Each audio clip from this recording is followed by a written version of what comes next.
तर काल महाविकास आघाडीच्या वतीने माझी उमेदवारी जाहीर झाली। मी आमच्या महाविकास आघाडीतील सर्व पक्षांचे अध्यक्ष, प्रमुख पदाधिकारी यांचं पुन्हा एकदा मनपूर्वक आभार व्यक्त करतोय। आणि काल उमेदवारी जाहीर झाल्यानंतर अवघ्या 2 तासातच MMRDAचे 2 अधिकारी सोनवणे साहेब, कांबळे साहेब, पोलीस फौजफाट्यासह आर्किओलॉजी वर्ल्ड या माझ्या प्रोजेक्टवर पोहोचले आणि कारवाई करण्याच्या उद्देशाने पोहोचले। परंतु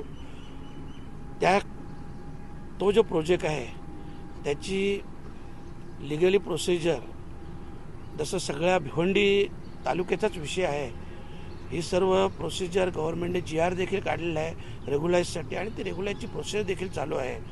आणि ती प्रोसेस चालू असताना आम्ही हायकोर्टातून देखील कुठल्याही प्रकारची कारवाई होऊ नये म्हणून स्टे देखील आणलेला आहे। परंतु तरी देखील अधिकारी वर्ग मोठ्या प्रमाणात आले होते आणि त्यांनी स्पष्टच सांगितलं की आम्हाला वरून खूप मोठा दबाव आहे, अर्थातच कपिल पाटील यांचाच दबाव आहे।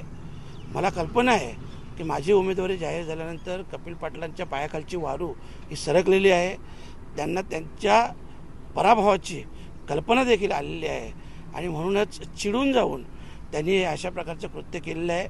मी आजच्या या प्रेस कॉन्फरन्सच्या माध्यमातून त्यांना एवढंच सांगू इच्छितो, कपिल पाटील तुम्ही कितीही काहीही प्रयत्न करा, बाळामामा याच्यातून मागे हटणार नाही।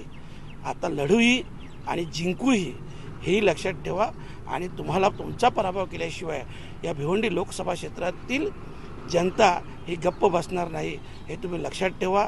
आणि आपल्याच्यात एक म्हण आहे, जिनके घर शीशे के होते वो दूसरों के घर पे पत्थर फेंका नहीं करते। कपिल पाटील, भ्रष्टाचार आणि अनधिकृत बांधकाम यांची जननी खरं म्हटलं तर तुमच्यापासूनच निर्माण झालेली आहे। आणि हेही लक्षात ठेवा, बाळामामांनी जे पण गोडाऊन बनवल्यात साधारणतः 90,000च्या वर लोकांना, तरुण वर्गाला, आमच्या तरुणींना रोजगार उपलब्ध करून दिलेला आहे। तुम्ही आजपर्यंत देखील एकाही तरुणीला रोजगार निर्माण होईल अशा प्रकारचा कुठलाही प्रोजेक्ट या भिवंडी तालुक्यात, भिवंडी लोकसभेत आपण आणला नाही।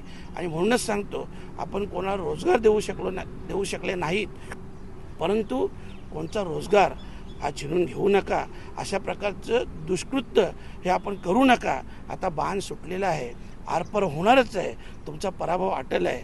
फक्त लढा, पण जिद्दीने लढा, समोर या, पाठीमागून वार करू नका, एवढंच आजच्या दिवशी सांगेन। धन्यवाद।